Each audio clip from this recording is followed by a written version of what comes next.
বিকেলে গিয়েছিলাম সি বিচে সানসেট দেখতে। কি অপূর্ব রং, একদম সোনার বর্ণ, ভীষণ ভাল লাগছে। তার উপর ঠান্ডা ঠান্ডা হাওয়া, কত লোকের সমাগম, সময়টা বেশ ভালোই পেরিয়ে গেল। অনেক লোকজন, বাচ্চারা ওখানে খেলছে, সবাই যার যার মতো ঘোরাঘুরি করছে।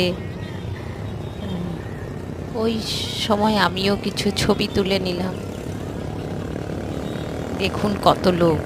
এই বিচে আবার ফেস্টিভ্যাল হয় ডিসেম্বর জানুয়ারিতে, খুব সুন্দর। মাঝে মাঝে গিয়েই আমরা ওখানে একটু বসি, একটু দূর পড়ে আমাদের বাড়ি থেকে, তবু বেশ ভালো লাগে। দেখুন কি সুন্দর সি বিচ। সব থেকে ভালো লাগছে সূর্যটা, দেখুন কি দুর্দান্ত।